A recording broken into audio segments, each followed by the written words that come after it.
ഓരോ ദിവസവും അവസാനിക്കുന്നതിന് മുമ്പ് മറ്റുള്ളവരോട് പ്രോത്സാഹനമായി ചില വാക്കുകൾ പറയാൻ നമുക്ക് പരിശീലിക്കണം. അവരൊന്ന് പ്രോത്സാഹിപ്പിക്കുക. യോ ആകെ വണ്ണം വെച്ചിരിക്കുകയാണല്ലോ, അങ്ങനെ പറയുന്നതിനേക്കാൾ പഴയതിനേക്കാൾ ഒന്ന് നന്നായിട്ടുണ്ട്. യോ ആകെ ക്ഷീണിച്ചു പോയല്ലോ, ഇത് എന്നാ പറ്റി? വല്ല പനി വല്ലതും പിടിച്ചോ? വല്ല ക്ഷയമാണോ? TB ആണോ? പോയി ടെസ്റ്റ് ചെയ്യണേ. ഇങ്ങനെയുള്ള പരിപാടികളെല്ലാം നിർത്തിയിട്ട് മെലിഞ്ഞത് നന്നായി. കാരണം ഇപ്പോൾ മെലിയാനായിട്ട് എത്രയോ പൈസയാണ് ആൾക്കാർ മുടക്കുന്നത്. ഇങ്ങനെയുള്ള നല്ല വാക്കുകളൊക്കെ പറയാൻ നമുക്ക് ഈ സമൂഹത്തിൽ ആരും പറയാത്ത ചില വാക്കുകൾ പറഞ്ഞ് അവരെ ബലപ്പെടുത്താൻ, അവരെ അടുപ്പിച്ച് നിർത്താൻ നമുക്ക് കഴിയും. നമ്മുടെ വാക്കുകളാൽ തന്നെ മറ്റുള്ളവരെ അകറ്റാനും കഴിയും, നമുക്ക് അടുപ്പിക്കാനും കഴിയും. വർഷങ്ങൾക്ക് മുമ്പ് 98 ഞാനിന്ന് ഓർക്കുന്നു, ഒരാൾ വന്നുകൊണ്ട് എന്നോട്, നന്നായി വണ്ണം വെച്ചിട്ടുണ്ടല്ലോ, നന്നായിട്ട് ഇരിപ്പുണ്ടല്ലോ, എന്താ കാര്യം? ഞാൻ പറയും, ഇടയിട്ടൊന്നല്ല, നന്നായിട്ട് കഴിക്കാനൊക്കെ പറ്റുന്നു, അതുകൊണ്ട് എല്ലാ സമയത്തിന് ഭക്ഷണം കഴിക്കാനൊക്കെ സമയമുണ്ട്, അതുകൊണ്ട് നന്നായിരിക്കും. പുറകെ വന്ന ആൾ എന്നോട് ചോദിക്കുകയാണ്, ആകെ ക്ഷീണിച്ചു പോയല്ലോ, എന്തു പറ്റി ഇങ്ങനെ ഇരിക്കുന്നത്? ഞാൻ പറഞ്ഞു, അതിൻ്റെതായ തിരക്കുണ്ട്, അതുകൊണ്ട് അങ്ങനെയായി. അപ്പം രണ്ടുപേരും ചോദിച്ചതിന് രണ്ടുപേർക്കും അവർക്ക് പറ്റിയ മറുപടി കൊടുത്തു. എങ്കിലും നമുക്കറിയാം ഏത് വാക്കിനാണ് നമ്മെ പ്രോത്സാഹിപ്പിക്കുന്ന വാക്കാണോ നാം ബഹുമാനപൂർവ്വം അംഗീകരിക്കുന്നത് എന്നുള്ളത് നമുക്കറിയാം. അതുകൊണ്ട് മറ്റുള്ളവർ നമുക്ക് ചെയ്യണമെന്ന് നമ്മൾ ആഗ്രഹിക്കുന്നത് നമ്മൾ അവർക്ക് ചെയ്യണം. അതാണ് ന്യായപ്രമാണവും പ്രവാചകന്മാരെന്ന് യേശു പറഞ്ഞു. അതായത് മറ്റുള്ളവർ നമ്മെ ധൈര്യപ്പെടുത്തണമെന്നും നമ്മളെ ആശ്വസിപ്പിക്കണമെന്നും നമ്മെ ഒന്ന് ബലപ്പെടുത്തണമെന്നും നമുക്ക് ആഗ്രഹമില്ലേ? അത് നമുക്ക് അവർക്ക് ചെയ്തുകൂടെ? നന്നായിട്ടുണ്ടെന്ന് പറഞ്ഞൂടെ? എല്ലാം നല്ലതാണ്, നമ്മുടെ ഇപ്പോഴത്തെ ഭാഷയിൽ അടിപൊളി, സൂപ്പർ എന്ന് പറയാൻ നമുക്ക് വലിയ വിഷമമാണ്. അങ്ങനെ പറയുന്ന ഒരു ശീലം വളർത്തിയെടുക്കുന്നത് നല്ലതാണ്. ഈ പ്രഭാതത്തിൽ എഴുന്നേറ്റപ്പോൾ തന്നെ ഇത് കേട്ടുകൊണ്ട് നിങ്ങൾ തുടങ്ങുക. യേശു വന്നത് എല്ലാവരെയും ബലപ്പെടുത്തി ശക്തരാക്കി മാറ്റാനാണ്. യേശുവിൻ്റെ വാക്കുകൾ എല്ലാവരെയും ക്ഷീണിപ്പിച്ചതല്ല. നിങ്ങൾ ലോകത്തിൻ്റെ വെളിച്ചമാണ്, നിങ്ങൾ ഭൂമിയുടെ ഉപ്പാണ്, നിങ്ങൾ അനുഗ്രഹീതരാണ്, നിങ്ങൾ എൻ്റെ സ്നേഹിതരാണ്, നിങ്ങൾ എൻ്റെ മക്കളാണ്, നിങ്ങൾ ലോകത്തെ ജയിക്കും, നിങ്ങൾ ഒരിക്കലും തോറ്റുപോകില്ല. ഇങ്ങനെയുള്ള വാക്കുകൾ കൊണ്ട് യേശു മനുഷ്യ ഹൃദയങ്ങളെ ഇളക്കി മറിച്ചു. ഇതുപോലെ കർത്താവിൻ്റെ ഹിതപ്രകാരമുള്ള പ്രബോധന വാക്കുകൾ കൊണ്ട് നമുക്ക് മറ്റുള്ളവരെ ബലപ്പെടുത്താം. ബർന്നബാസ്, അപ്പോസ്തലന്മാർ മറുപേര് വിളിച്ച ബർന്നബാസ്, പ്രബോധന പുത്രനെന്ന്. മറ്റുള്ളവരെ എന്തു ചെയ്യും? പ്രബോധിപ്പിക്കും. ഉൾക്കരുത്തില്ലാത്തവരെ താങ്ങും. ക്ഷീണിച്ചിരിക്കുന്നവർക്ക് ബലവും ധൈര്യവും പകരും. അപ്പോൾ മറ്റുള്ളവർക്ക് പ്രോത്സാഹനം കൊടുക്കുന്ന വാക്കുകൾ പറയുവാൻ, അവരെ അഭിനന്ദിക്കുവാൻ, കഴിഞ്ഞ ദിവസം പറഞ്ഞ പോലെ അവർക്കൊരു ഗിഫ്റ്റ് കൊടുക്കുവാൻ ഒക്കെയും കഴിയുമെങ്കിൽ നമ്മുടെ സമൂഹത്തിലുള്ള അനേകരെ നമുക്ക് തകർച്ചകളിൽ നിന്ന് പൊക്കിയെടുക്കാൻ കഴിയും. ഇതെല്ലാം സുവിശേഷത്തിൻ്റെ ഭാഗമാണ്. സ്വർഗത്തിൽ പോണ കഥ മാത്രം പറയുന്നതല്ല സുവിശേഷം. ഉൾക്കരുത്തില്ലാത്തവരെ കരുത്തുള്ളവരാക്കി മാറ്റാൻ, നമ്മുടെ ചുറ്റും കൂടിയവരെ എല്ലാം കരുത്തുള്ളവരാക്കി മാറ്റാൻ നമുക്ക് കഴിയും. ഒറ്റ കാര്യം കൂടി പറയട്ടെ. ദാവീദിൻ്റെ അടുക്കൽ വന്നവരെ കുറിച്ച് വായിക്കുന്നു.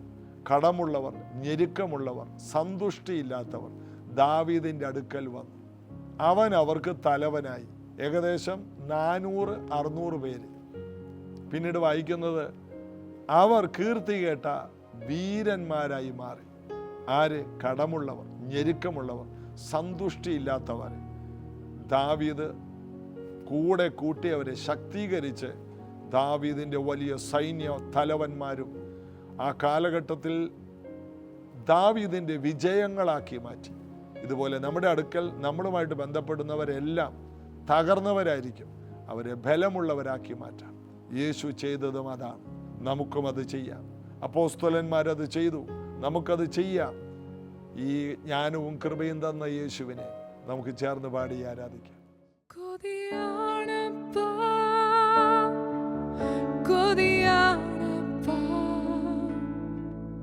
നിൻ സാന്നിധ്യത്തിൽ മറയുവാൻ കൊതിയാണപ്പാ, കൊതിയാണപ്പാ. നിൻ ഹിതങ്ങൾ ചെയ്യുവാൻ കൊതിയാണപ്പാ, കൊതിയാണപ്പാ. നിൻ സാന്നിധ്യത്തിൽ മറയുവാൻ കൊതിയാണപ്പാ, കൊതിയാണപ്പാ. നിൻ ഹിതങ്ങൾ ചെയ്യുവാൻ എന്നും എൻ്റെ കൂടെ വേണമപ്പാ. എപ്പോഴും എൻ്റെ കൂടെ വേണമപ്പാ. അപ്പാ, എന്നും എൻ്റെ കൂടെ വേണമപ്പാ. എപ്പോഴും എൻ്റെ കൂടെ വേണമപ്പാ. കൊതിയാണപ്പാ, കൊതിയാണപ്പാ. നിൻ സാന്നിധ്യത്തിൽ മറയുവാൻ കൊതിയാണപ്പാ, കൊതിയാണപ്പാ. നിൻ ഹിതങ്ങൾ ചെയ്യുവാൻ കൊതിയാണപ്പാ, കൊതിയാണപ്പാ. നിൻ സാന്നിധ്യത്തിൽ മറയുവാൻ കൊതിയാണപ്പാ, കൊതിയാണപ്പാ. നിൻ ഹിതങ്ങൾ ചെയ്യുവാൻ എന്നും എൻ്റെ കൂടെ, എന്നും എൻ്റെ കൂടെ വേണമപ്പാ. എപ്പോഴും എൻ്റെ കൂടെ വേണമപ്പാ. എന്നും എൻ്റെ കൂടെ വേണമപ്പാ. എപ്പോഴും എൻ്റെ കൂടെ വേണമപ്പാ. എന്നും എൻ്റെ കൂടെ വേണമപ്പാ. എപ്പോഴും എൻ്റെ കൂടെ വേണമപ്പാ. യേശുവേ, എന്നും എൻ്റെ കൂടെ വേണമപ്പാ. എപ്പോഴും എൻ്റെ കൂടെ വേണമപ്പാ. വാഞ്ചിക്കുന്നേ, ദാഹിക്കുന്നേ,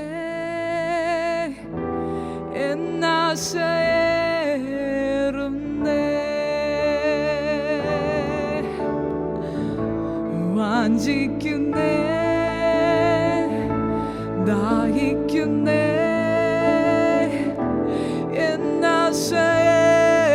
എന്നാശയേറുന്നേ.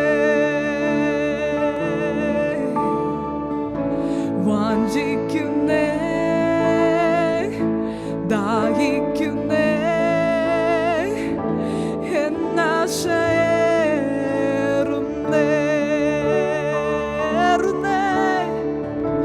വാഞ്ചിക്കുന്നേ, ദാഹിക്കുന്നേ, എന്നാശയേറുന്നേ.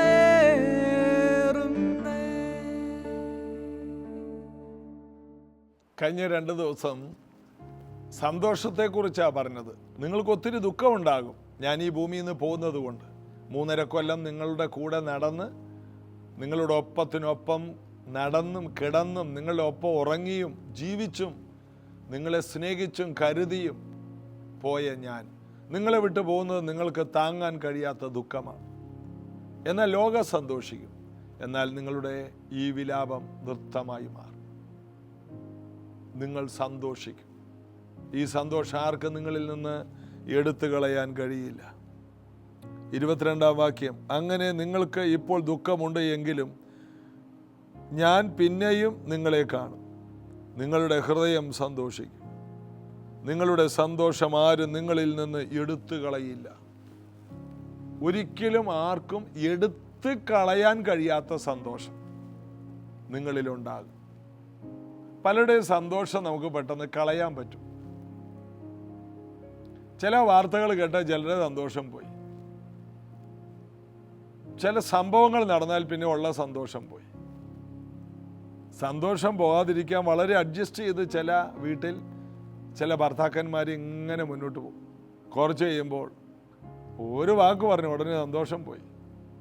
ചില ഭാര്യമാർ ഭർത്താക്കന്മാരെ പിണക്കാതെ ഇങ്ങനെ നോക്കി നോക്കി നോക്കി ഏറ്റവും ഒടുവിൽ പോയി. ഒടുവിൽ ഒരു വാക്കിൽ ആ സന്തോഷം.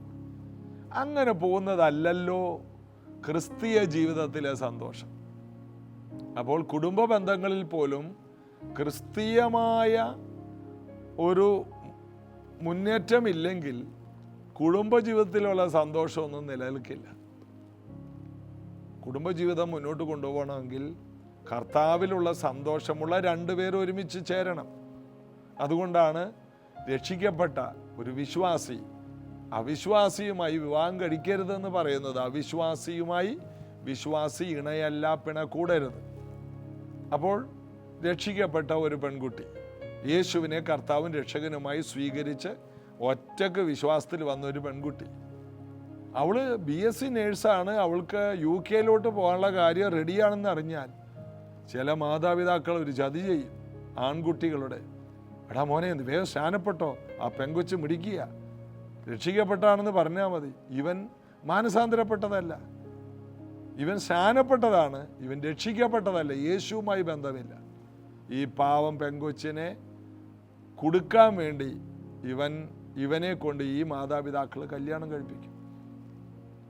ഒടുവിൽ സംഭവിക്കുന്നത് ഇവൻ UK ചെന്ന് ഇവളുടെ ചെലവിൽ ജീവിക്കുകയും ഇവളുടെ ചെലവിൽ നടക്കുകയും ഇവനൊരു ചെറിയ ജോലിയും സമ്പാദിക്കും, ഇവളെ ഉപദ്രവിക്കും, മദ്യപിക്കും, പഴയ ജീവിതം തുടരുകയും ചെയ്യും.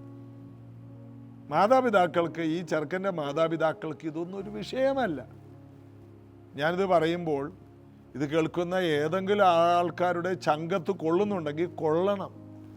കാരണം ഹൃദയപൂർവം യേശുവിനെ സ്വീകരിച്ച ഒരു പെൺകുട്ടി അതുപോലെ കർത്താവിനെ സ്വീകരിച്ച ഒരു ആൺകുട്ടിയുമായി വിവാഹം കഴിച്ചില്ലെങ്കിൽ ഉണ്ടാകുന്ന ദുരന്തം. 2, കർത്താവിനെ രക്ഷകനും കർത്താവുമായി സ്വീകരിച്ച പെൺകുട്ടി വിവേചിക്കണം, പരിശുദ്ധാത്മാവിനെ പ്രാപിക്കണം.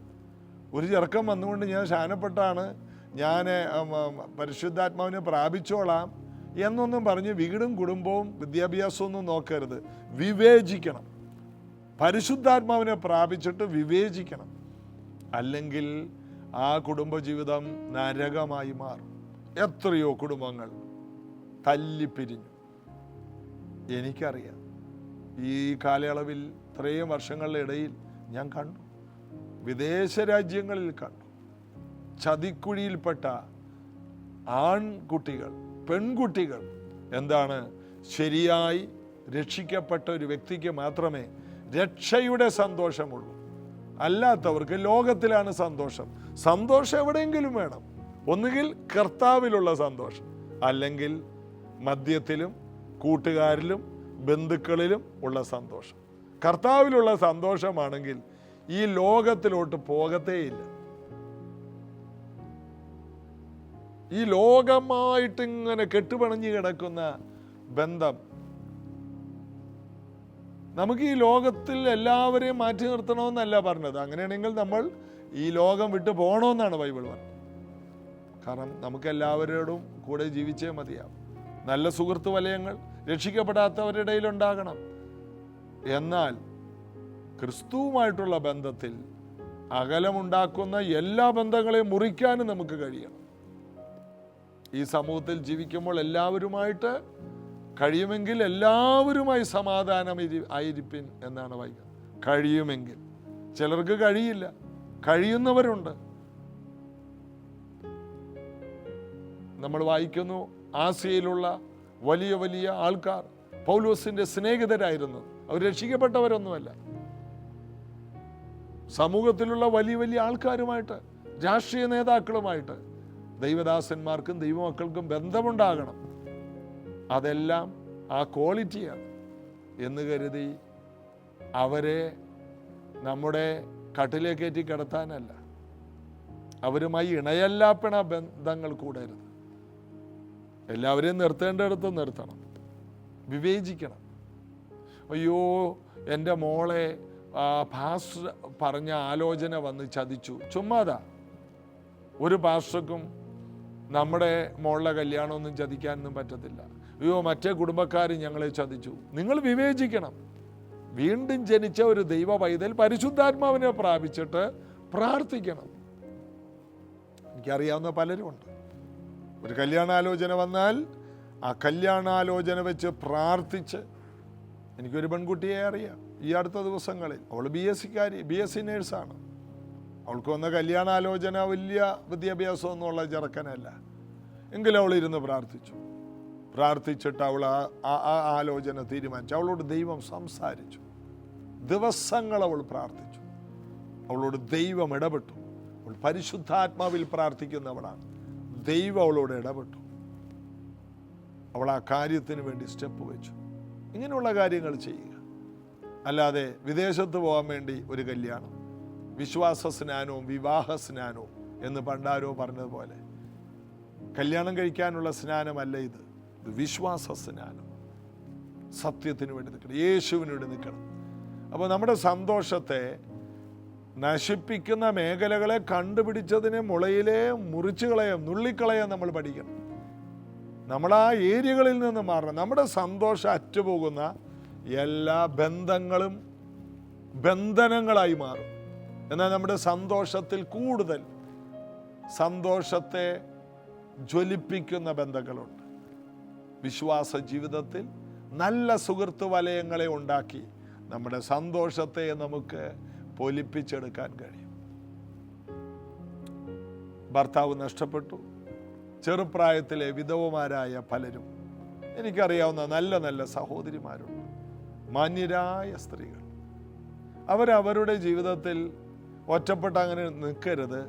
എൻ്റെ അഭിപ്രായത്തിൽ നല്ല ബന്ധങ്ങൾ ഉണ്ടാക്കുക, നല്ല പ്രാർത്ഥിക്കുന്ന, അതേപോലെ ജീവിതത്തിൽ ഉയർന്നു വന്ന ഇങ്ങനെയുള്ള പ്രശ്നങ്ങളെ അതിജീവിച്ചവരുമായി ഒരു ഫെലോഷിപ്പ് ഉണ്ടാക്കി നിങ്ങളുടെ സന്തോഷത്തെ കുറയാൻ നിങ്ങൾ അനുവദിച്ചു കൊടുക്കരുത്. സന്തോഷം അതാർക്കും നമ്മിൽ നിന്ന് എടുത്തു കളയാൻ കഴിയില്ല.